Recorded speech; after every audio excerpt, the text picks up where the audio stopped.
오늘 말씀 비전보다 앞서는 것이라고 하는 제목으로 잠시 은혜를 나누려고 합니다.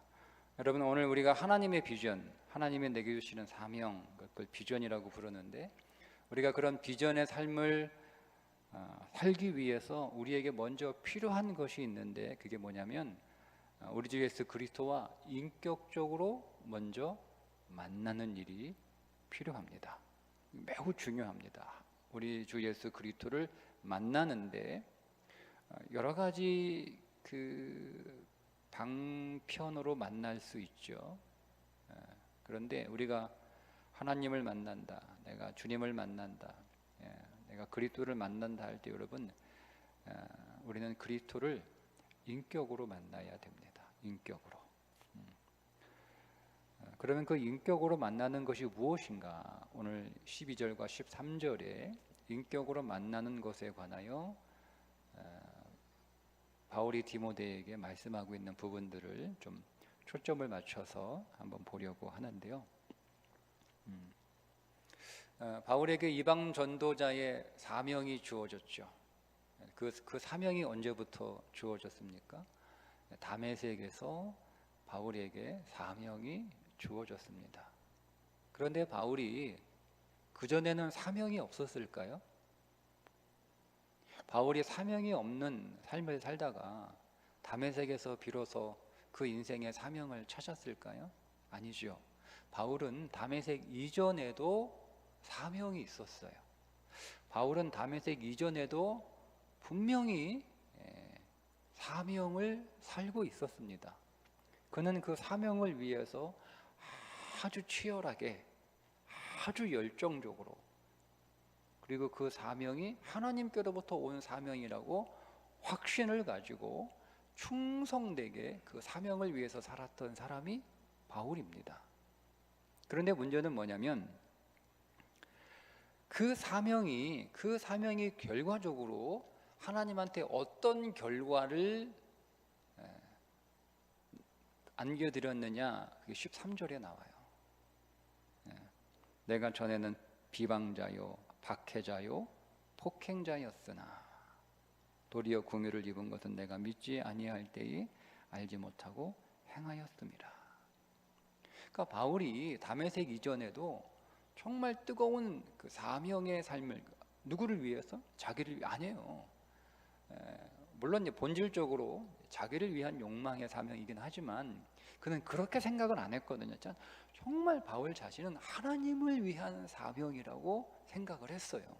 나는 이 일이 내게 주신 하나님의 사명이기 때문에 내가 여기에 충성스럽게 내 목숨을 걸고 내 전 인생을 걸어서 이 삶을 살아야 된다라고 그렇게 살았던 사람이에요. 쉬지 않고 그렇게 정말 전력 질주하며 살았던 사람이 바울이거든요. 그런데 그의 그 하나님을 위한 사명이 오히려 하나님께 비방이 되고 박해가 되고 폭행이 되었다.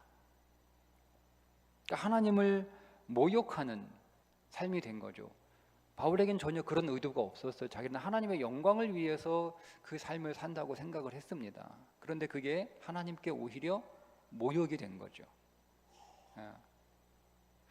그게 하나님을 폭행하는 것이고 하나님 나라를 방해하는 일이 됐습니다. 그게 하나님을 박해하는 그런 일이 되어 버렸다라고 하는 거죠. 바울이 자신이 그런 사람이라는 것을 상상이라도 했겠습니까? 바울이 그렇게 열정적으로 하나님을 위하여 살아가는 그 삶이 내가 하나님을 모독하는 거고 하나님을 비방하는 거고 내가 하나님을 박해하는 거고 내가 하나님을 폭행하는 것이라고 여러분 바울이 상상이나 했겠어요? 나는 하나님을 위한 것이고 하나님의 영광을 위한 것이고 하나님을 위해서 내 자신의 목숨을, 내 인생을 바치는 것이고 내가 하나님을 위해서 내가 이 고난과 이 고생을 하는 거라고 생각을 했지, 내가 하나님을 박해하고 내가 하나님께 폭행을 가한다? 이거는 상상할 수도 없었던 일인데 사실 하나님이 뭐라고 말씀하시는 거예요? 네가 그렇게 열심히 살았던 너의 그 삶이 나를 모독하는 삶이었고 나를 박해하는 삶이었고 나를 폭행하는 삶이었다 라는 거예요. 바울이 13절에 내가 알지 못하고, 그러니까 알지 못했다라고 하는 것은요, 하나님에 관한 지식이 없었다는 소리는 아니죠. 왜냐하면 바울은 누구보다 하나님에 관하여 많이 알고 있었던 사람이에요. 그는 그 당시 최고의 학부를 졸업한 사람이에요. 그 당시 최고의 스승, 갈말리엘이라고 하는 최고의 스승의 수제자였으니까 그는 성경에 관하여 그야말로 정통한 사람이에요. 그러니까 내가 알지 못했다라는 것은 단순히 지식으로 하나님에 관하여 알지 못했다라고 하는 뜻이 아니라, 여기서 알지 못했다라고 하는 뜻은요, 하나님을 인격으로 만나지 못했다라는 뜻입니다. 그러니까 하나님을 인격으로 만나지 못하면 우리는 하나님을 모르는 거예요. 신학대학 4년 열심히 4년 동안 신학적인 아주 그 고도의 트레이닝을 받았다 할지라도 졸업하면 또 3년 대학원 다녀야 돼요. 그러니까 3년 또 대학원 동안 더 깊은 또 고도의 트레이닝을 받았다 할지라도 7년이잖아요. 근데 요즘 그 보니까 7년으로 안 끝나더라고요. 2년 THM 하고 또 2년 박사과정 합니다. 그러면 몇 년이에요? 11년이에요. 11년. 그러니까 요즘 목회하려면 최소 10년 이상 공부를 해야 목회할 수 있는 시대가 된 거예요. 그러니까 10년 동안 계속, 여러분 10년 동안 이렇게 그 같은 전공을 트레이닝하는 게 여러분 그렇게 흔치 않잖아요. 뭐 의대 정도, 뭐 약대 정도, 뭐 이런 정도잖아요. 근데 여러분 다른 그 분야는 그렇게 10년 정도 이렇게 계속 공부하고 연구하고 또 그렇게 훈련을 받으면 그 분야에 대해서 정통한 탁월한 그런 지식을 가진 사람으로 인정을 받는데, 하나님의 차원에서는요 10년이 아니라 20년, 거기다 유학까지 가게 되면, 유학까지 가면 박사학위 받는데 보통 10년 걸리거든요. 그러면 여기서 7년 공부하고 유학 가면 10년 공부를 해야 박사학위를 받아요. 제일 빨리 받는 사람이 10년이에요. 그러면 17년 공부를 해야 되는 거예요. 그렇게 17년 공부해서 뭐 미국이나 뭐 독일이든 뭐 영국이든 뭐 어디든 가서 박사학위를 가지고 왔다 하더라도 그가 하나님을 인격적으로 만나지 못했으면 그는 하나님을 모르는 거예요. 지식으로는 뛰어날지 모르지만. 그러니까 바울이 여기서 내가 하나님을 알지 못했다라고 하는 것은 하나님과 인격적인 만남이 없었다라는 뜻입니다. 그러니까 바울은 율법으로, 지식으로 하나님은 잘 만났어요. 그런데 그 율법과 지식으로 하나님을 만나서 내가 하나님을 알고, 내가 하나님을 잘 알아, 내가 하나님의 뜻이 이것이니까 내가 그 뜻을 위하여 내 인생을 다 바쳐서 내가 그 뜻을 이루는 삶을 살겠다라고 그렇게 헌신했는데, 그게 결과적으로 하나님을 비방하고 하나님 박해하고 하나님 폭행하는 일이 되었다라는 거잖아요. 여러분, 이것이 인격적인 만남이 없는 신앙생활이 빚어내는 현실입니다. 여러분, 그래서 우리가 어떤 비전을 갖는다, 우리가 어떤 사명을 갖는다라고 하는 것보다 먼저 반드시 선행되어야 되는 것은 하나님을 만나되 인격으로 만나는 거예요. 하나님을 만나는 것이, 여러분, 종교적인 어떤 신비 체험을 통해서 하나님을 만났다라고 얘기하는 사람들도 있습니다. 나 하나님 만났어. 너 중학교 때 친구들이 하나님 만났어. 어떻게 만났어? 기도하다가 하나님 얼굴이 보였어. 이러는 거예요. 네. 야, 나도 그 하나님 만나고 싶다. 제가 한동안 그랬거든요. 나 하나님 만났어. 뭐 어떻게? 갑자기 막 입이 막 나도 모르게 막 방언이 막 터지고, 야, 나도 막 방언하고 싶다. 제가 한동안 그랬어요. 수련회 갔는데 친구 하나가 하나님 만났대. 걔가 기도하다가 입신한 거예요. 입신. 하나님 만났다. 나도 그거 하고 싶다. 이렇게 그런 종교적인 신비 체험, 그게 하나님을 만난 건데 인격적으로 만난 건 아니에요. 내가 하나님을 지식으로 만날 수 있죠. 여러분, 지식으로 만날 수 있습니다. 성경을 여러분 깊이 연구하고 또 공부하다 보면 하나님을 지식으로 우리가 얼마든지 만날 수 있습니다. 그러나 여러분, 내가 하나님을 지식으로 많이 알고 깊이 알아도, 제가 성경을 깊이 알아도 여러분, 하나님을 인격적으로 만나지 않으면 하나님 만난 게 아닙니다. 하나님을 인격적으로 만나지 않은 상태에서, 즉 종교적으로 하나님을 만난 상태에서 얼마든지 사명을 가질 수 있습니다. 그러니까 여러분, 이거 잘 여러분 오해하시면 안 돼요. 내가 사명이 있는 거예요. 사명이. 그러니까 바울이 사명이 있었잖아요. 그죠? 바울이 사명이 있었잖아요. 근데 이게 바울이 하나님을 인격적으로 만나지 못한 상태에서 바울이 사명을 가진 거예요. 근데 자기는 그 사명에 대해서 어떤 마음을 가져요? 그 사명이 하나님으로부터 온 것이라고 생각을 한 거예요. 근데 아니잖아요. 그러니까 우리도 바울처럼 여러분 이제 한번 우리 좀 점검해 볼 필요가 있는데, 우리 안에 어떤 사명과 비전이 있어요. 내가 하나님 앞에 이렇게 쓰임 받고 싶고, 이렇게 일하고 싶고, 이렇게 사역하고 싶고, 이렇게 내 인생을 좀 하나님 앞에 드리고 싶다, 살고 싶다, 이런, 그게 그것이 단순한 오늘 우리의 어떤 생각이나 바람이 아니라 그게 내게 사명이 돼서 그걸 사명으로 삼고 그 길을 갈 수도 있단 말이에요. 근데 이게 하나님과 인격적인 만남을 통해서 온 것이 아니라 얼마든지 종교적 만남을 통해서도 그런 사명을 가질 수 있다는 겁니다. 그래서 무서운 거예요. 인격적 만남이 없는 상태에서도 얼마든지 사명을 가질 수 있다. 그런데 사실 그 사명의 본질은 뭐냐면 종교적 욕망입니다. 우리는 사명이라고 생각하는데요, 그건 사실은 욕망이에요. 거기에다가 비전이라는 가면으로 싹 덮은 거예요. 거기에 사명이라는 가면으로 그 욕망을 싹 가린 거예요. 그러니까 우리가 비전을 말하고 사명을 말하는데 사실은 그게 뭐였냐면 욕망인 거예요. 종교적 욕망, 신앙적 욕망인 거예요.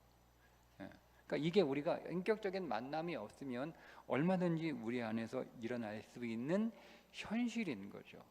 그러면 이게 종교적 욕망인지 아니면 신앙적 비전인지 어떻게 우리가 구별할 수 있나? 그게 오늘 본문 말씀이에요. 종교적 욕망에서 나오는 건 세 가지가 나온다. 비방이 나오고 박해가 나오고 폭행이 나온다는 거예요. 그러니까 비방이라는 게 뭐냐면, 내가 하나님의 일을 한다고 하는데, 하나님의 일을 보세요. 자, 여러분, 하나님의 일을 해요. 근데 이게 하나님의 일을 하면서 비방이 나오는 거예요. 같이 일하는 사람 비방하는 거죠. 못한다고 비방하고, 안 한다고 비방하고, 틀렸다고 비방하고 이러는 거예요. 어떻습니까, 여러분? 우리가 그게 여러분 하나님 비방하는 거죠. 저 사람은 왜 일도 안 해? 저 사람은 왜 이렇게 일을 못해? 저 사람은 일하는 게 왜 그 모양이야? 이런 거예요. 이러는 거예요. 틀렸다는 거예요. 그렇게 일하면 안 된다는 거예요. 그러니까 내 방식대로, 내 생각대로 그렇게 일해야 되는 거예요. 그거 아니면 다 틀린 거예요. 그게 비방하는 거죠. 그게 욕망으로 일하는 거예요. 박해가 뭐야? 박해. 이 박해라고 하는 단어의 원래 단어는 사냥꾼이 사냥감을 쫓기 위해서 사냥감을 끝까지 쫓아가는 거예요. 이게 박해라는 뜻이야. 그러니까 괴롭히는 거잖아요. 괴롭히는 거예요. 교회를 괴롭혀요. 일하면서 나는 열심히 일하는데 이게 교회가 괴로운 거예요. 막 연기를 피우는데 너무 눈이 매운 거죠. 온 사랑에 다 눈이 매운 거예요. 연기를 잔뜩 피우는데 그게 향기로운 연기가 되는데 눈물을 빼는 연기가 되는 거예요. 매운 연기가 되는 거예요. 이게 박해요, 박해. 일하면서 막 사람들 괴롭히는 거죠. 이게 여러분 욕망으로 일하는 거예요. 본인은 근데 그걸 사명인 줄 알아요. 본인은 그게 사명인 줄 알아요. 폭행이라고 하는 거는요, 무례하다 이 뜻이에요. 무례하다, 예의가 없다 이 뜻이에요. 그러니까 여러분 일할 때, 우리가 여러분 사역할 때 예의가 있어야 되는 거예요. 예의가. 근데 뭐 무조건 내가 하라는 대로 해, 시키는 대로 해, 이렇게 무조건 따라와, 무조건 이렇게 해야 돼. 이게 폭행이죠, 여러분. 이게 폭력이죠, 뭡니까? 다른 사람은 다 나보다 못하는 사람이고, 다른 사람은 다 나 틀린 사람이고, 그냥 내가 최고고, 내가 제일 잘하고, 내가 하는 방식이 맞고, 그러니까 다 따라와야 되는 거예요. 그게 폭력이에요. 그러니까 여러분, 우리가 그렇게 사역을 했다면, 그거는 내가 비록 그것을 사명으로 알고 열심히 했다 할지라도, 그건 사명이 아니에요. 종교적 욕망이 있겠죠. 그러니까 내 욕심을 채우기 위해서 그 길을 하는 거예요. 그러면 우리가 그게 왜 그리스도를 인격으로 만나지 못했기 때문에 나오는 현상인 거예요. 그러니까 그리스도를 인격으로 만나면 그럼 어떻게 반대로 하게, 반대로 사람들을 칭찬하고 사람들을 세워주고, 그리고 사람들에게 아주 예의가 있어요. 존중해 주는 거예요.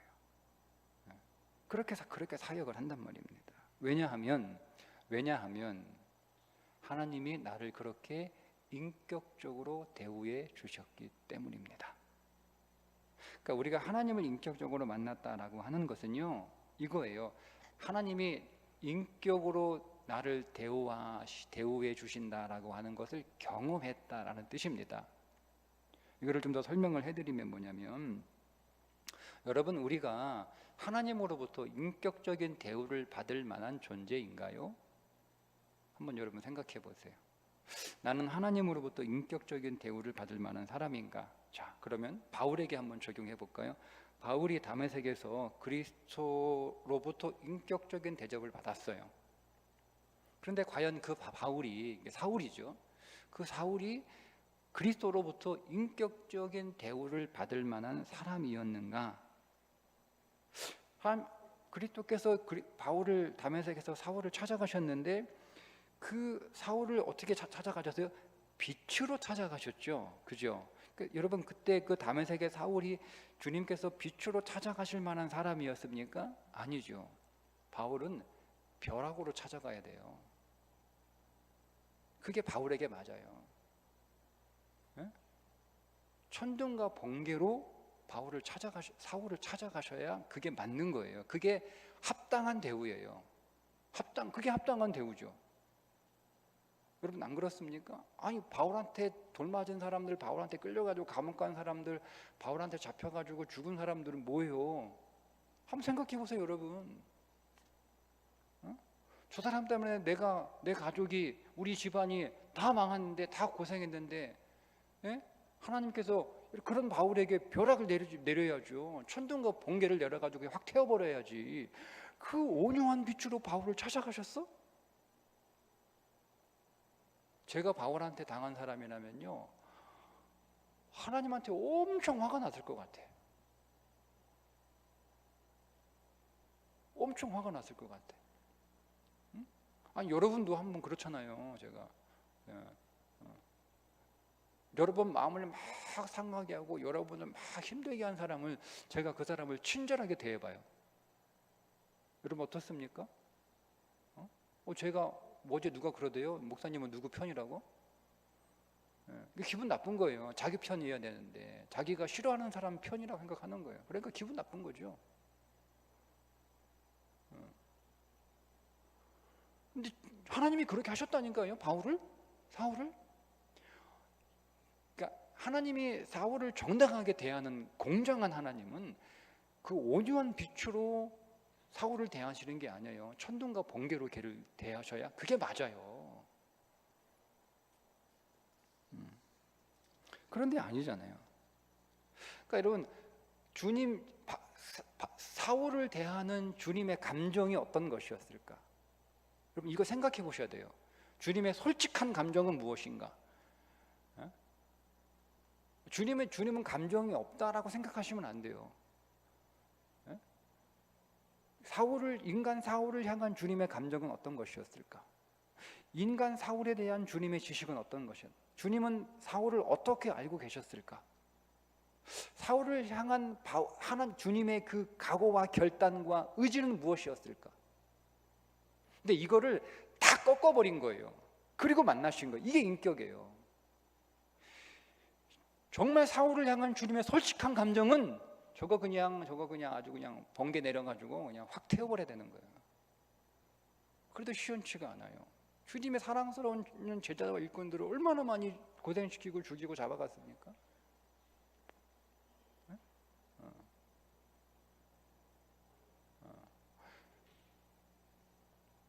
주님은요 사울에 관하여 너무 잘 알아요. 너무 잘 알아요.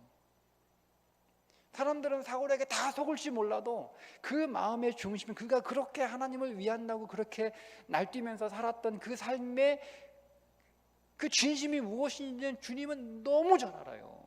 너무 잘 알아요. 그리고 그런 사울을 어떻게 대할 건지에 대한 주님의 마음의 결단도 이미 섰어요. 이건 주님의 공의로, 내가 너를 공의로 대하리라.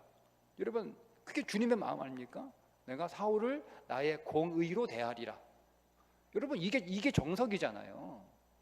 그런데 주님은 사울에 대한 그 모든 감정 다 내려놓고 사울에 대한 모든 지식, 내가 너 다 알아, 내가 너 다 알아, 이거를 다 내려놓고 정말 내가 사울에 관하여 아무것도 모르시는 것처럼 사울을 향한 주님의 공의로운 결단이 있어요. 그렇게 하셔야 되는 거예요. 이것도 다 내려놓은 거예요. 주님의 감정, 주님의 지식, 주님의 의지를 다 주님이 꺾어서 사울을 완전히 다르게 대하죠. 12절에 보니까 나를 능하게 하신 그리스도 예수 우리 주께 내가 감사함은 나를 충성되이 여겨 내게 직분을 맡기심이니. 사울에게 능력을 줬대요. 저거 능력을 다 뺏어가지고, 이게 사울이 믿고 날뛰는 게 있잖아요. 사울이 돈을 믿으면 저거 돈 다 하나님이 다 가져가셔야 되고, 사울이 지식을 믿으면 그 지식 다 가져가야 돼요. 하루아침에 바보 만들어 버려야 되는 거예요. 이게 주님의 감정이에요. 근데 주님이 그를 능하게 능력을 주셨다는 거예요. 약하게 만들어 버리고 싶은데, 그는 겉으로는 충성되지만 전혀 충성되지 않다는 걸 주님이 분명하시지만 그렇다라고 인정해 주시고 여겨 주시는 거 다 알지만, 그리고 있는 직분도 뺏고 싶은데 직분까지 주시는 거예요. 이게 인격이에요. 이게 인격. 그러니까 이 사울은요, 다메섹에서 그렇게 자신에게 찾아오시는 그 주님이 자신을 만나시기 위해서 찾아오시기 위해서 주님이 포기한 게 무엇인지를 안 거예요. 감정도 포기하셨고, 그분이 나에 대한 모든 지식도 포기하시고.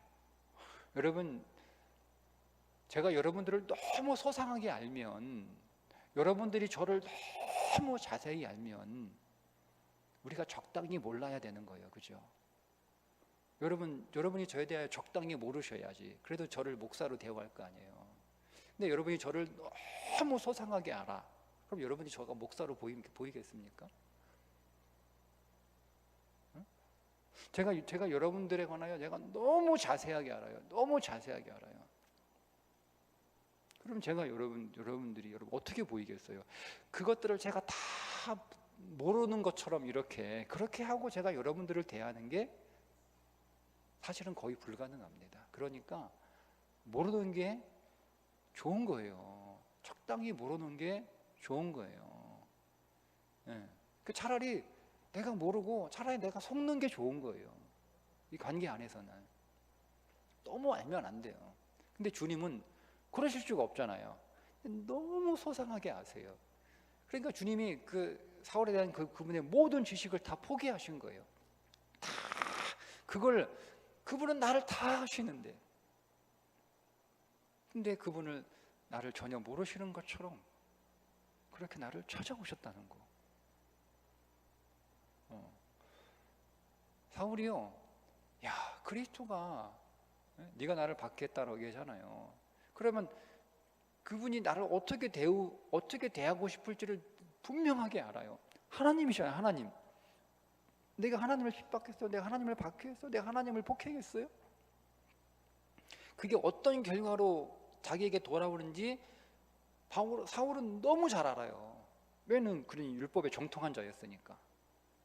이 심판이라고 하는 단어는요, 무서운 단어예요.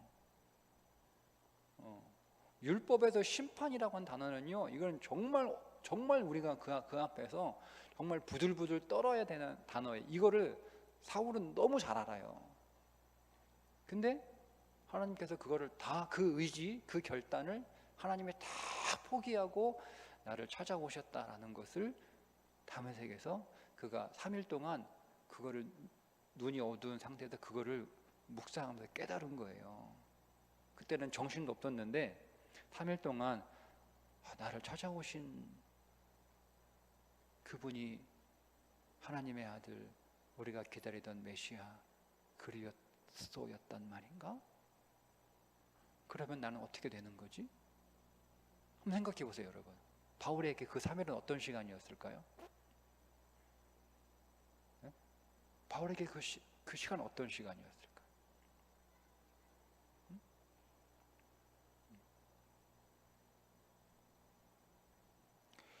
상상할 수 없는 두려움이에요. 상상할 수 없는 두려움. 지금이 만약에 왕정 시대인데, 왕정 시대도 아니라고, 뭐 지금 내가 막 어떤 사람을 괴롭혔는데 알고 보니까 그 사람이 대통령 아들이야.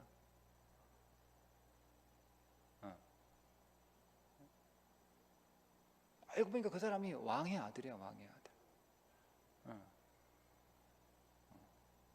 왕의 아들을 그냥 백성들을 좀 배우고 훌륭한 왕이 되라고 보내셨는데, 우린 그거 모르고 그냥 동네 이웃집 애인 줄 알고 막 괴롭혔어, 막 빼앗고 막 약 올리고 막 그렇게 했어. 근데 그게, 내가 어느 날 회사 들어갔는데 직원 하나가 새로 들어갔는데 신입사원에게 막 괴롭혔어. 말도 안 되게 막 갑질을 한 거예요. 내가 좀 1년 먼저 들어갔다고. 근데 어느 날 보니까 이 사람이 회장 아들이야. 이거 잠이 오겠습니까? 네? 잠이 오겠어요? 네? 밥이 입에 들어가겠습니까? 그게 바울이 느꼈던 공포예요. 근데 그분이 왜 찾아왔을까? 왜 그렇게 따뜻하게 찾아왔을까? 하늘의 벼락으로 나를 찾아와서도 내가 할 말이 없는데. 네. 그러니까 거기에서 자기 자신을 정말 인격으로 대하시는 그분의 모든 감정이나 그분의 모든 지식이나 그분의 모든 의지를 다 내려놓고 나를 찾아오신, 그렇게 나를 인격으로 대우하신 하나님을 바울이 딱 만났을 때 그가 그의 사역을 그렇게 할 수 있었던 거예요. 여러분, 어느 날 감정적으로 기분 나빠가지고 일하고 싶지 않아요. 그죠? 그때 바울은 그 감정을 내려놓을 수 있는 거예요. 왜? 주님이 그렇게 주님의 감정을 내려놓고 나를 찾아오셨기 때문에. 내가 너무 뻔히 알아요. 이것이 결과가 어떻게 될지, 어떤 문제가 있는지, 결과를 내가 너무 알아요. 뭐가 잘못됐는지 내가 너무 잘 알아요. 그러니까 여러분, 우리가 결과가 뻔히 안 돼, 이게 분명히 실패할 거다라는 걸 우리가 뻔히 알잖아요. 그러면 그거 누가 일하고 싶습니까? 그죠? 너무 잘 알아요. 내가 저 사람하고 일하면 그 어떤 결과가 있을지 너무 잘 알아요. 예측 가능한 거예요. 근데 그것도 내려놓는 거예요. 내려놓는 거예요. 내 어떤 의지와 결단이 있는 거예요. 각오가. 그것도 내려놓는 거예요. 그게 주님을 인격적으로 만난 자가 갖게 되는 믿음의 사명, 믿음의 비전이 될 수 있는 거죠. 15절에 보면 바울이 이제 자기 자신을 죄인 중에 괴수라고 이렇게 고백을 하거든요. 근데 저는 단지 이것이 바울 자신에 대한 자기의 주관적인 견해라고만은 보지 않습니다. 이것은 어떤 의미에서 바울을 바라보는 하나님의 견해이기도 해요. 하나님은 그렇게 안 보는데 바울은 자기를 그렇게 본다? 그럼 이건 안 맞는 거예요. 하나님이 나를 어떻게 보시는지에 대한 바울을 어떻게 보는지에 대한 하나님의 견해이기도 합니다. 자, 그런데 그 깨달은 거죠. 하나님은 나를 정말 객관적으로 하나님은 죄인 중에 괴수로 보신다. 여러분, 이거를 깨달은 사람이 여러분 어떻게 사역을 하겠습니까? 어떤 모습으로 사역을 하겠어요? 응? 죄인 중에 괴수인 하나님이 나를 그렇게 보시는데 그런 나에게 하나님이 능력도 주시고 비전도 주시고 직분도 주셨어요. 그럼 여러분 그 사람은 그 사역을 어떻게 하겠어요? 아무렇게나 못하는 거예요, 그 사역을. 하나님이 나를 너는 그렇게 죄인 중에 괴수라고 얘기하는데 아니, 넌 그 정도는 아니야. 이게 하나님의 견해가 아니라니까요. 하나님도 그렇게 보고 있다는 걸 사실은 바울이 깨달은 거예요. 근데 그런 하나님이 나에게 이방인의 사도, 이방인의 전도자라고 하는 사명을 주셨다.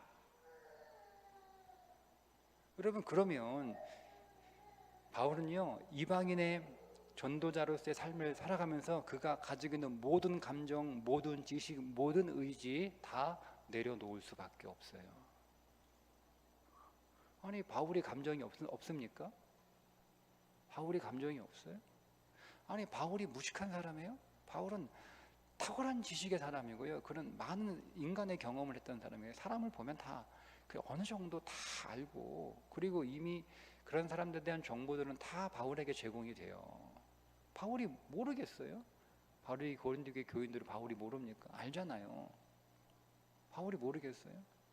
바울이 에베소 교회 교인들이 어떤지 바울이 모르겠어요? 다 알아요. 바울에게는 여러분 왜 의지가 없고 바울에게는 왜 결단이 없었겠어요? 바울에게는 왜 하고 싶은 것이 왜 없겠어요?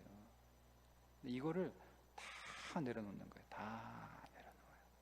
그게 그리스도를 인격으로 만났을 때 일어나는 일입니다. 여러분, 그래서 오늘과 우리 자녀들에게 먼저 그리스도를 인격으로 만나는 일이 일어나도록 기도하셔야 됩니다. 여러분, 우리 자녀들이, 우리도 마찬가지거든요. 특별히 오늘 우리 자녀들이 그리스도를 인격으로 만날 때 그들의 감정을 내려놓을 수 있고요, 그들의 지식을 내려놓을 수 있고 그들의 의지를 꺾을 수 있어요. 공부하기 싫은 감정 생기잖아요. 놀고 싶은 기분 생기잖아요. 그치? 근데 이거를 내려놓을 수 있어야 되는 거예요. 다 알아요. 왜 몰라요? 공부를 해야 된다라는 거 알아요. 그죠? 근데 우리는 심지어 그것까지 내려놔야 되는 거예요. 기분은 그런 기분 아닌데 공부해야 되는 거 아니까 하는 그거 내려놔야 되는 거예요. 내는 공부를 하기 싫다라고 안 하겠다는 의지, 혹은 공부를 열심히 하겠다는 그 의지까지도 내려놔야 되는 거예요. 그게 그리스도를 만날 때 가능한 일이에요. 그럼 무슨 얘기냐면 감정 때문에, 어떤 지식 때문에, 의지 때문에 공부하는 게 아니고 뭐죠? 사명 때문에, 사랑 때문에, 비전 때문에 공부하는 거예요. 그때 우리는 감정도 지식도 의지도 다 이겨낼 수 있는 거예요. 그러니까 우리 자녀들에게 먼저 비전을 가져라. 너 꿈이 뭐냐? 응? 하나님께 사명을 위해서 사명을 달라고 기도해라. 여러분, 이거보다 정말 영적으로 말씀 안에서 깨달은 부모는요, 그렇게 기도하기보다는 하나님 만나기 위해서, 하나님 인격적으로 만나게 해달라고 그렇게 기도해라. 그게 먼저야. 그 하나님과의 인격적인 만남을 통해서 우리의 비전과 우리의 사명이 나와야 되는 거예요. 여러분, 우리도 마찬가지고 부모도 마찬가지죠. 우리가 그리스도를 인격으로 만나야 되는 거예요. 그런데 이 인격으로 만나는 이 사건이 사도 바울에게 있어서 그게 다메섹에서 한 번의 사건이었을까? 기록은 그렇게 하고 있지만 저는 그렇다라고 생각하지 않습니다. 사울에게는 다메섹 이후에 많은 다메섹이 있었을 거라고 봐요. 그러니까 우리는 그리스도를 한 번 인격으로 만나는 것으로 끝나는 게 아니라 그리스도를 계속 만나야 되는 거예요. 계속. 저는 중학교 1학년 때 그리스도를 인격으로 만나고 대학교 1학년 때 다시 또 그리스도를 인격으로 만나고, 예. 그리고 사역하면서 계속 그리스도를 인격으로 만나는 거예요. 인격으로 만나는 거예요. 예. 그러니까 오늘 우리의 삶도 마찬가지. 여러분은 분명히 그리스도를 인격으로 만난 그 날이 다 있죠. 여기 계신 분들은 분명히 그 날이 있어요. 근데 그 날이 한 번으로 끝나면 안 돼요. 예. 우리가 그리스도를 만날 때 여러분 계속 우리가 여러분 누군가를 만나는데 그 한 번 딱 만나가지고 그 사람과 관계가 깊어지는 건 아니잖아요. 우리가 어떤 사람하고 만날 때 그 깊어지는 계기가 계속 있잖아요. 그죠? 처음에 어떤 일로 인해 그 사람하고 아주 관계가 깊어졌어요. 근데 그 한 번의 어떤 사건으로 그 사람의 관계가 계속 가져가는 건 아니잖아요. 그러면 계속 그 수준이 머물러 있는 거예요. 그러니까 더 깊어지려면 또 더 깊어지는 어떤 사건이 있단 말이에요. 우리 인간관계도 그런데 하나님과의 인격적인 만남도 마찬가지라는 거죠. 그냥 우리가 내가 옛날에 뭐 중학교 때 뭐 대학교 때 뭐 내가 하나님 인격으로 만나다 그때 은혜 받았어. 나는 이미 주님을 인격으로 만나. 그 한 번이 여러분 우리에게 충분하지 않습니다. 오늘 우리의 신앙생활 여정 가운데 계속 그리스도를 인격으로 만나서 그 인격적인 만남이 계속 더 깊어지셔야 됩니다. 그럴 때 깊어질수록 오늘 우리의 감정이 더 내려놓고 우리의 지식도 더 내려놓고 우리의 의지도 더 내려지는 거예요. 그렇게 될 때 어떤 일이 벌어지냐? 말씀처럼 바울에게 하나님의 능력이 부어지잖아요. 그러니까 우리는 그리스도를 인격으로 만날수록 능력이 계속 부어지는 거예요. 그러니까 우리 자녀들도 마찬가지죠. 그들이 그리스도를 인격으로 만날수록 그들의 인생 안에 능력이 더 부어지는 거예요. 그럼 또 인격으로 만나면 더 큰 능력이 더 부어지는 거죠. 더 부어지는 거죠. 그래서 그가 그의 인생 안에서 그의 힘으로 이룰 수 없는 일들을 하게 되는 거예요. 그게 어느 날 갑자기 능력이 한번 부어져 가지고 되는 게 아니란 말이에요. 한 번의 만남이 아니라 우리가 주님과 계속 그 인격적인 만남의 교제가 계속 깊어져야 되는 것이고 그 만남이 우리 안에 계속 깊어지고 이루어질수록 우리 안에 능력은 더 계속 부어지는 거예요. 그때 능력이 더 우리 가운데 부어져 우리는 더 강한 능력을 소유하게 되고 그러면서 동시에 능력에 비례해서 우리의 비전도 우리의 사역도 계속 확장이 되는 거예요. 근데 한 번 만난 것으로 끝나. 그러면 그때 부어진 그 능력으로 우리는 멈춰 있는 거죠. 그러면 능력이 성장하지 않는데 여러분 우리의 비전이 확장될까요? 능력이 성장하지 않는데 여러분 우리의 사역이 확장될까요? 그렇지 않습니다. 그냥 우리의 능력이 우리 안에서 더 이상 부어지지 않으면 우리의 비전도 확장될 수 없고 우리의 사역도 더 확장될 수 없는 거예요. 그 말은 인생의 지경이 더 이상 넓어지지 않는다는 뜻입니다. 여러분 지경은요 사역의 확장이에요. 우리에게 여러분 어떤 게 지경이에요? 뭐 우리 집 아파트 평수가 늘어나는 게 지경입니까? 아니면 내가 가지고 있는 부동산 뭐 땅이 더 넓어지는 게 우리의 넓어지는 겁니까? 사역이 넓어지는 거예요. 그 사역이 넓어지기 위해서 첫째 어떤 일이 일어나죠? 기도의 확장이 일어나요. 제일 먼저 기도의 확장. 우리 가운데 능력이 부어지고 그리스도를 만나면 우리 안에 기도의 확장이 일어나요. 즉 기도의 범위가 쫙 늘어나는 거예요. 처음에는 나를 위해 기도해요. 능력이 부어지면 이제 가족들을 위해 기도해요. 부어지면 교회를 위해 기도해요. 부어지면 사회를 위해 기도해요. 이 문 더 넓어지는 거예요. 그렇게 하나님께서 우리의 기도의 지경을 먼저 넓혀놓고 난 다음에 우리의 사역을 넓혀주시는 거예요. 사역을 넓혀놓고 기도하게 하시는 게 아니라 기도를 먼저 하게 하세요. 근데 그 기도가 오늘 한번 여러분 내가 나라와 민족을 위해 기도해야겠다 여러분 이렇게 한다고 기도가 되는 게 아니더라고요.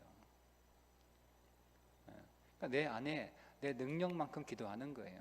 그러니까 내 기도가 내 능력인 거예요. 내 기도가 내 능력이에요. 사실은 능력이 부어지면 기도가 확장이 되는 거예요. 근데 결국 우리 그 능력은 어떻게 부어지냐? 그리스도를 인격으로 만나는 거죠. 나를 인격으로 대하시는 그리스도를 만나는 거예요. 나를.